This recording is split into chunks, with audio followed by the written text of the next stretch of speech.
नमस्ते, मैं इंदु आहूजा आप सभी का स्वागत करती हूँ इंदु जी के रेमेडीज चैनल पे। अगर आपको बहुत ज़्यादा लाइफ में प्रॉब्लम चल रही है, खास तौर पे सेहत से रिलेटेड तकलीफ आ रही है, डिप्रेशन की बहुत ज़्यादा समस्या, आपको लग रहा है कि जीवन में आप अटक से चुके हैं या नेगेटिव ख्याल आपके मन में बहुत ज़्यादा आते हैं, रातों को आपको नींद भी नहीं आती है, कुछ ना कुछ मान लो कि प्रॉब्लम्स बढ़ी हुई है और आपको ऐसा लग रहा है कि प्रॉब्लम कम होने के बजाय दिन ब दिन बढ़ती ही चली जा रही है। तो ऐसे में आपको क्या करना चाहिए? वो 5 सूत्र कौन से हैं, आज मैं आपको बताने वाली हूँ। सबसे पहला सूत्र, आपको पानी ज्यादा पीना चाहिए। पानी, हाँ जी, उतना भी ज्यादा नहीं, ओवरलोड भी नहीं, लेकिन हाँ, आपको अच्छा खासा पानी पीना चाहिए, कम से कम 2.5 से 3 लीटर। भले ठंडी का मौसम है तो भी प्यास नहीं लगती है, तो आपको एक बॉटल और ग्लास हमेशा अपने आसपास ही रखना है ताकि आप उसको बैठ के पिए। खड़े होके कभी भी आपको पानी नहीं पीना है, आराम से बैठ के पीना है, कितनी भी आपको जल्दबाजी हो। और कभी भी ठंडा पानी आपको नहीं पीना, नॉर्मल जो रूम टेम्परेचर होता है उसका अगर आप पानी पीते हैं तो बहुत ही ज्यादा बेस्ट माना जाता है। ये हुआ सबसे पहला सूत्र कि पानी आपको अच्छे से पीना है। इससे आपकी स्किन भी हमेशा ग्लो करेगी, इससे आपके बॉडी में अल्कलाइन जो है वो बढ़ेगा, ऑक्सीजन भी आपके बॉडी में अच्छे खासा बढ़ेगा, तो इससे आप तनाव मुक्त रहेंगे। अगर तनाव भी होगा तो आप देखेंगे कि उससे बहुत जल्द आप बाहर निकल आएंगे। सेकंड जो पॉइंट है वो है, आपको पैदल ज्यादा चलना है। हाँ जी, आपको पैदल ज्यादा चलना है। देखिए, कई लोग यहाँ पे कहते हैं कि हम तो घर में पूरा दिन काम करते रहते हैं तो इस बहाने हम पैदल चल रहे हैं। नहीं, उसको पैदल नहीं माना जाता। जहां पे आप केयरफ्री होके केवल सिर्फ यही कार्य कर रहे हैं, कुछ भी हो जाए, चाहे कितना भी आपके जीवन में आलस है, आपको वो आलस छोड़ना है।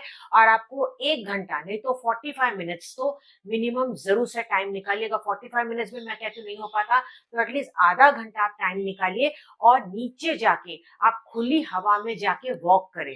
हाँ जी, खुली हवा में। घर में भी कई लोग वॉक करते हैं, कभी कभार ठीक है, लेकिन जब आप बाहर जाएंगे, आप नेचर में रहेंगे या आसपास देखेंगे, तो इससे आपका माइंड भी रिफ्रेश रहेगा और आपको अच्छा खासा ऑक्सीजन मिलेगा। एक और चीज बताऊं कि पैदल चलने से आपका शनि भी बहुत ज्यादा अच्छा होता है। ये करके जरूर देखिएगा, नियम से अगर आप करते हैं तो इससे भी परिवर्तन आता है। लेकिन ये नहीं कि आप ज्यादा ही फिर फोन पे बात करते चले जा रहे हैं, इस तरीके से वॉक नहीं करना है। हाँ, अगर वैसे तो माना जाता है कि आपको वहां पे कोई म्यूजिक भी नहीं सुनना चाहिए, केवल आपको ऑब्जर्व करना चाहिए, आपको वॉक करना चाहिए। लेकिन कभी कभार ठीक है कि आपने म्यूजिक सुन लिया, कभी कभार ठीक है कि आपने फोन पे बात कर ली, लेकिन एक लिमिट तक ही। ये हुआ सेकंड सूत्र। अब मैं आपको बताने जा रही हूँ तीसरा सूत्र। तीसरा सूत्र ये होता है कि आपको घर का बना हुआ सिंपल खाना खाना है। हाँ जी, सिंपल खाना। कई लोग कहते हैं कि हम तो घर का खाना खाते हैं, लेकिन वो पैक्ड फूड खाते हैं, जो रेडीमेड आता है इस तरह का खाना खाते हैं या फ्रिज का रखा हुआ ज्यादा खाते हैं। कभी कभार ठीक है, लेकिन अगर आप आए दिन ज्यादा ही फ्रिज का खाना खा रहे हैं या पैक्ड फूड खा रहे हैं, कोई भी पैक्ड फूड है, तो वो अच्छा नहीं है। क्योंकि देखिए, कुछ भी प्रिजर्वेटिव्स तो उसमें मिलाए हुए हैं, तभी तो उसकी जो लाइफ है वो बढ़ेगी।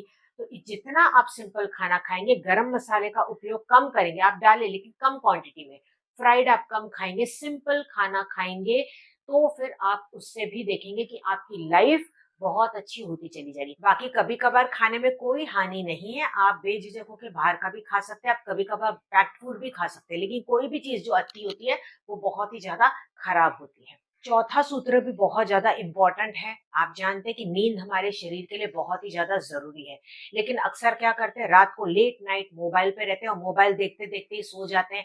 इस तरीके से नहीं करना है। कम से कम 10 से 15 मिनट, मैं तो कहूंगी आधा घंटा आप मोबाइल से अपने दूर रहें, इससे आपको साउंड स्लीप आएगी। आप चाहें तो वो आधे घंटे के आप मेडिटेशन करें या कोई भी मंत्र आप चाहें तो सुन लीजिए। इस तरीके से अगर आप नींद लेते हैं तो उससे भी आप अपने जीवन में परिवर्तन देख पाएंगे। नींद आपको टाइम टू टाइम लेनी। बहुत लोग बोलते हैं कि हमें नींद नहीं आती तो इसलिए हम मोबाइल पे स्क्रोलिंग करते हैं। नहीं, उसकी बजाय आप मन में मंत्र जाप करते चले जाए। नहीं तो बहुत सारे टिप्स देखिए, आपको काफी सारे टिप्स आपको यूट्यूब पे भी मिल जाएंगे या फेसबुक पे मिल जाएंगे, जहाँ पे बताया जाता है कि नींद कैसे है। इस पर मैंने एक पूरा अच्छा खासा वीडियो भी बताया है, जहाँ पे मैंने प्रैक्टिकल रेमेडीज बताई है कि अगर आपको नींद नहीं आती तो उसके लिए आपको क्या करना चाहिए। इसके लिए खास तौर पे आपको ध्यान देना है अपनी लाइफस्टाइल के ऊपर भी। नींद नहीं आने का कई बार ये भी कारण होता है कि कई बार रात को लोग बहुत ज्यादा न्यूज देखते हैं या फिर ऐसी मूवीज देखते हैं जिसके की जो सीन्स है वो बार बार दिमाग में आते रहते हैं। कई लोगों का क्या होता है, रात को ही बहस करते हैं या फिर वो वाद विवाद करते हैं या आर्ग्यूमेंट में आ जाते हैं। उससे क्या होता है कि आप बहुत ही बेचैन महसूस करते हैं, आपको खुद को अच्छा नहीं लगता कि जब आप लेटते हैं तो वो सारी बातें आपके दिमाग में रोल करने लग जाती है। तो आपको रात को सोने से पहले बोलना है कि ये सारी चीजों को मैंने साइड फेंक दिया, अब मैंने साइड फेंक दिया, कल होगा वो देखा जाएगा। ऐसे बोल के केयर फ्री आपको सो जाना है। ठीक है। अब नेक्स्ट जो पांचवा सूत्र है वो बहुत ही ज्यादा इंपॉर्टेंट है और ये हमारे जीवन में मस्ट है। मतलब 4 सूत्रों के साथ अगर ये पांचवा आपने नहीं अपनाया तो आप जीवन में आगे नहीं बढ़ पाएंगे, उसकी वजह से भी हेल्थ के इश्यूज आते हैं। पांचवा सूत्र है चिंता, टेंशन, वरी। हाँ जी, देखिए हर एक की लाइफ में प्रॉब्लम्स तो है, ऐसा कौन सा व्यक्ति है जिसकी लाइफ में प्रॉब्लम्स नहीं है। हर कोई अपने लाइफ में अलग अलग तरीके से स्ट्रगल कर रहा है। तो आपको क्या लगता है कि टेंशन लेने से या उस बारे में बार बार सोचने से वो आपकी प्रॉब्लम सॉल्व हो रही है? नहीं हो रही है। ये भी बात आपके मन में आ सकती है कि ये तो विचार है, मैं इसको रोकूं कैसे, ये तो आते ही रहेंगे मेरे मन में। लेकिन आप इस बात को याद रखिएगा कि जो चिंता होती है वो चिता समान होती है, इसीलिए आपको चिंतन करनी है, चिंता नहीं करनी है। आपको क्या करना है, जब भी आपके मन में नेगेटिव थॉट्स आए आप जल्दी से वॉशरूम में चले जाएं, अपना मुंह धो लें, किसी भी तरह से मन डाइवर्ट करें।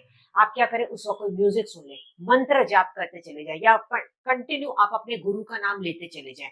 या कहीं पे भी आप क्या करें, छोटे छोटे बच्चे अगर खेल रहे हैं तो उनको ऑब्जर्व करने शुरू कर दीजिए।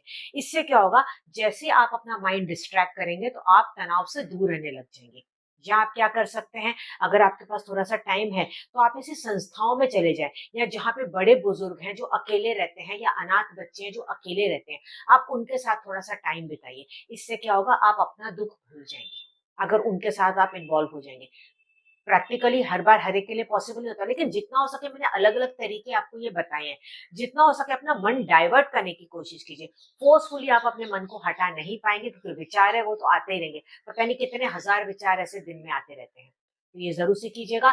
एक और चीज आप यहाँ पे कर सकते हैं, जैसे कि मैंने आपको पहला पहला यहाँ पे सूत्र दिया था पानी का, तो आप क्या कर सकते हैं, वही वाटर थेरेपी आप अपने जीवन में अपना सकते हैं। दिन में एक ही बार केवल आप 1 गिलास जब सुबह का पानी पीते हैं, उस पानी में देख के जो भी मंत्र आप बोलना चाहे वो मंत्र बोल दें या ईश्वर का या गुरु का नाम ले लें। और उसके बाद आपको वहां पे बोलना है कि मैं पूरी तरह से स्वस्थ हूँ, मैं खुश हूँ, मैं भाग्यशाली हूँ, मेरा दिन आज का बहुत ही अच्छा जा रहा है।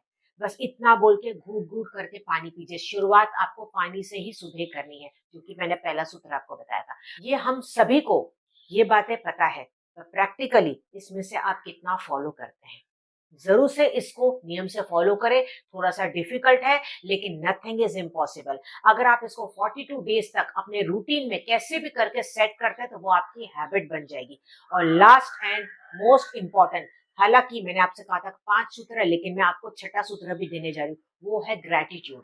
हम लोग कई बार कंप्लेन करते हैं, हम लोग दोष देते हैं कि ये इसकी वजह से हुआ, ये उसकी वजह से हुआ, पता नहीं मेरी किस्मत क्यों ऐसी फूटी है। नहीं, इसको आप बंद कर दीजिए। आज के बाद आपको केवल उन चीजों के लिए ग्रेटिट्यूड थैंक यू करना है जो आपके पास है। जो नहीं है उसको एक बार साइड कीजिए। जैसी आपके जीवन में आपकी कोई भी समस्या आती है, आप चाहे तो बुक पे लिख लें, अगर आपसे मन में नहीं आता एक किताब बना लें, डायरी बना दें, वहां पे कम से कम रोज 5 बातों के लिए थैंक यू आप जरूर से लिखिए। ईश्वर को कि आपने मुझे अच्छा घर दिया, 2 वक्त का खाना दिया, थैंक यू, आपने मुझे अच्छे माता पिता दिए। अगर आप इसको नियम अपना बना लेते, जो कि छठा सूत्र है, जो कि मैंने आपसे कहा कि ये बहुत ही ज्यादा ये भी इंपॉर्टेंट है, इसको आप फॉलो करके देखिएगा, वाकई में आप अपने जीवन में परिवर्तन देख पाएंगे। इस वीडियो को आप बहुत ज्यादा शेयर करें क्योंकि आज की तारीख में इसको बहुत लोगों की जरूरत है, बहुत लोगों को समस्या है जीवन में और वो जूझ रहे हैं अपने लाइफ में। आपके वीडियो शेयर करने से उनकी प्रॉब्लम्स धीरे धीरे दूर होती चली जाएगी। इससे आपको तो आशीर्वाद मिलेगा, मुझे भी आशीर्वाद मिलेगा, मुझे बहुत ज्यादा खुशी होगी। ये करने के बाद आप अपनी लाइफ में क्या चेंजेस देख पाए मुझे नीचे जरूर से बताइएगा। मुझे ये भी बताइएगा इन 6 सूत्रों में से आप कौन से सूत्र अपने लाइफ में ऑलरेडी फॉलो कर रहे हैं और कौन से नहीं फॉलो कर रहे हैं, जिसको आप आगे से फॉलो करेंगे। ठीक है, तो अगर आप इस तरह के वीडियोस देखना चाहते हैं, मंत्रस भी हमारे चैनल पे देखना चाहते हैं, तो चैनल को सब्सक्राइब जरूर से कर लीजिएगा। हम मिलेंगे अगले एपिसोड में अगली नई जानकारी के साथ। तब तक आप अपना पूरा ध्यान रखिएगा, मस्त रहें, खुश रहें। नमस्कार।